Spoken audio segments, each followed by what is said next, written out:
101 ತಾಲೂಕು ಬರ ಅಂತ ಈಗ ಘೋಷಣೆ ಮಾಡಿದ್ದಾರೆ. ಬಿಜೆಪಿ ರಾಜ್ಯದಲ್ಲಿ ಬರ ಅಧ್ಯಯನ ಪ್ರವಾಸ ಮಾಡಿತ್ತು. 177 ತಾಲೂಕು ಬರ ಘೋಷಣೆ ಆಗಬೇಕಿತ್ತು ಅಂತ ಹೇಳಿ ಆರ್ ಅಶೋಕ್ ಹೇಳಿಕೆಯನ್ನು ಕೊಟ್ಟಿದ್ದಾರೆ. ರಾಜ್ಯದಲ್ಲಿ ತೀವ್ರತರವಾದ ಬರದ ಪರಿಸ್ಥಿತಿ ಇದೆ. ರೈತರು ಪರದಾಡುವ ಸ್ಥಿತಿಯಲ್ಲಿದ್ದಾರೆ.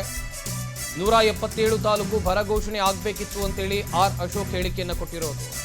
ಸರ್ಕಾರದ ಖಜಾನೆಯಲ್ಲಿ ಹಣ ಇಲ್ಲ, ವಿಳಂಬವಾಗಿ ಘೋಷಣೆ ಮಾಡಿದ್ದಾರೆ.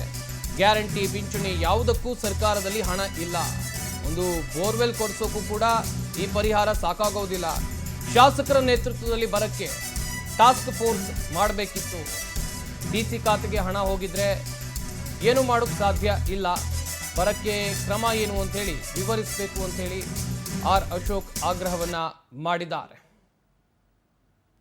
ಮೈಸೂರು ಅಂತೂ ಇಂತೂ ಸರ್ಕಾರ 4 ತಿಂಗಳಾದ್ಮೇಲೆ ಬರ ಅಂತೇಳಿ ಘೋಷಣೆಯನ್ನ ಮಾಡಿದ್ದಾರೆ. ಅದೇನೋ ಕನ್ನಡದಲ್ಲಿ ಗಾದೆ ಇದೆ, ಕೊಳ್ಳೆ ಹೊಡೆದ್ಮೇಲೆ ದಿಡ್ಡಿ ಬಾಗ್ಲು ಹಾಕಿದ್ರಂತೆ, ಹಂಗಾಯ್ತು. ನಾನು ಹಿಂದೆನೆ 4 ತಿಂಗಳಿಂದನೇ ಪತ್ರ ಬರೆದಿದ್ದೀನಿ ನಾನು ಸರ್ಕಾರಕ್ಕೆ.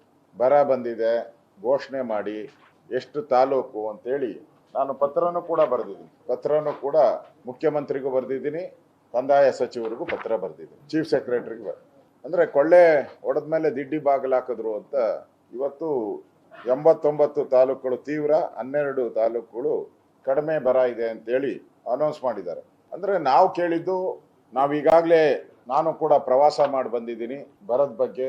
ಮಂಡ್ಯಗೂ ಹೋಗಿದ್ದೆ ನಾನು, ಮೈಸೂರು ಹೋಗಿದ್ದೀನಿ, ಬಳ್ಳಾರಿ, ದಾವಣಗೆರೆ, ಚಿತ್ರದುರ್ಗ ಈ ಎಲ್ಲ ಭಾಗದಲ್ಲೂ ಹೋಗಿ ಬಂದಿದ್ದೀನಿ. ನಮ್ಮ ಬಿಜೆಪಿ ತಂಡನೂ ಕೂಡ ಬರದ ಅಧ್ಯಯನ ಕೂಡ ಮಾಡಿದ್ದಾರೆ. 175 ತಾಲೂಕುಗಳು ಬರ ಘೋಷಣೆ ಆಗ್ಬೇಕಾಗಿತ್ತು. ಆದರೆ ಅವ್ರದ್ದು ಹಣದ ಮಿತಿಯನ್ನ ನೋಡ್ಕೊಂಡು, ಯಾಕಂದ್ರೆ 4 ತಿಂಗಳು ಮುಂದೆ ಯಾಕೆ ಹಾಕಿದ್ರು ಅಂದ್ರೆ ಖಜಾನೆಯಲ್ಲಿ ಕಾಸಿರ್ಲಿಲ್ಲ, ಪಾಪರಾಗಿತ್ತು ಒಂದು ಸರ್ಕಾರ, ದುಡ್ಡಿರ್ಲಿಲ್ಲ. ಯಾಕಂದ್ರೆ ನಿಮಗೂ ಗೊತ್ತಿದೆ, ಗ್ಯಾರಂಟಿಗೂ ಹಣ ಕೊಡಕ್ಕೆ ಅವ್ರ ಹತ್ರ ಕಾಸಿಲ್ಲ, ಮತ್ತೆ 5 ತಿಂಗಳಿಂದ ಪೆನ್ಷನ್ ಕೊಡಕ್ಕೂ ಅವ್ರ ಹತ್ರ ದುಡ್ಡಿರ್ಲಿಲ್ಲ.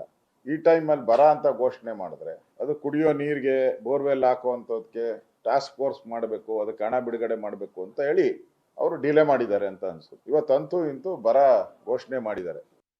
ಅಂತೂ ಇಂತೂ ಸರ್ಕಾರ 4 ತಿಂಗಳಾದ್ಮೇಲೆ